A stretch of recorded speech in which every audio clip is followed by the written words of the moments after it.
Segundo domingo del tiempo ordinario. Maestro, ¿dónde vives?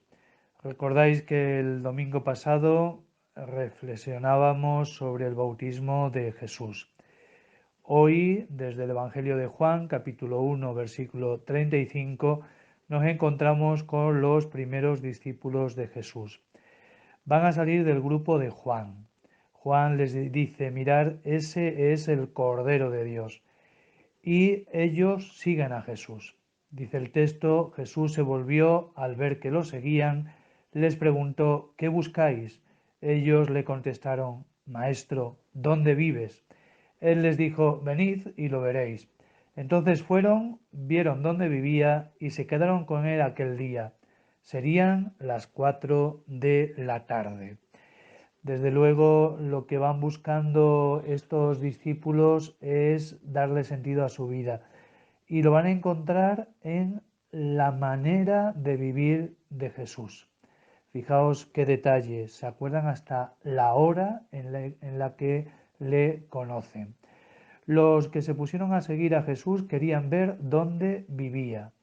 En cuanto vieron eso, pues se quedaron con él y se convencieron de que él era el Mesías, él era el que tenía que llegar, el Salvador, el Libertador.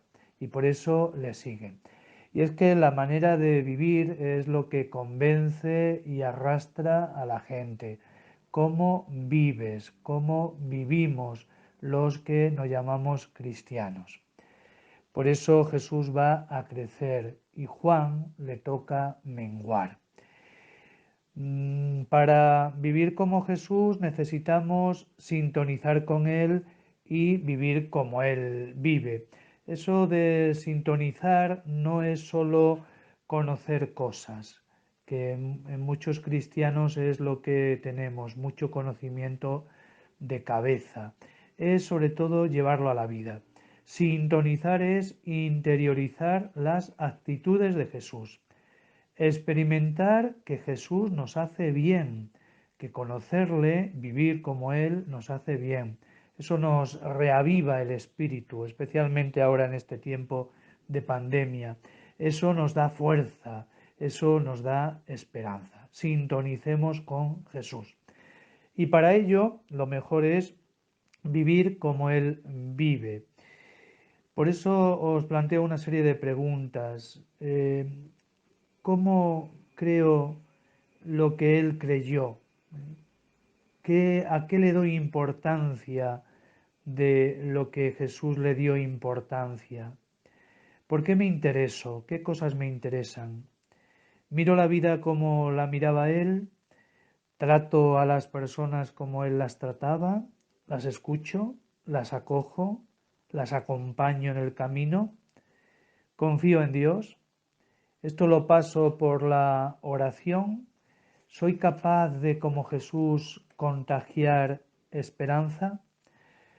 Porque ahí está el tema. ¿Cómo vivimos? Esta es la clave de este domingo. Jesús vivía de tal manera que atrae a aquellos primeros discípulos y luego a Andrés y a Pedro hasta tal manera de cambiarles hasta el nombre. La iglesia actual no puede ser la iglesia de los palacios, no puede ser la iglesia de los grandes templos, tiene que ser la iglesia de los barrios, la iglesia de las casas, tu propia iglesia. Estáis viendo unas imágenes de las catequesis que los niños han ido haciendo en casa. Eso es iglesia. Ahora que los templos no pueden ser ocupados, que las catequesis las tenemos que dar en familia, es iglesia esto. Le estáis dando a vuestros hijos el cómo vivir como Jesús. Seguid viendo estas imágenes. Os planteo otros 3 ejemplos que llegaban esta semana y que nos tienen que plantearnos también a nosotros muchas cosas. La iglesia de la Cañada Real.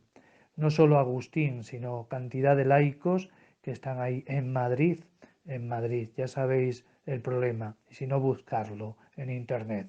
Mozambique, Don Luis, en Cabo Delgado, recordáis, ¿verdad?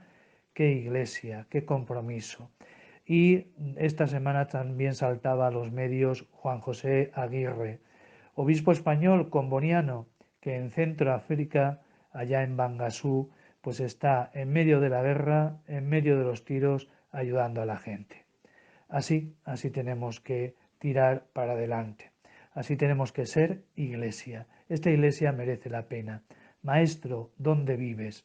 Si tú estás interesado, pues pregúntatelo, pregúntatelo. Sigue los pasos de personas que ciertamente están viviendo ya las maneras de Jesús. Es la presencia del Salvador, es la presencia del Libertador entre nosotros. ¡Feliz domingo!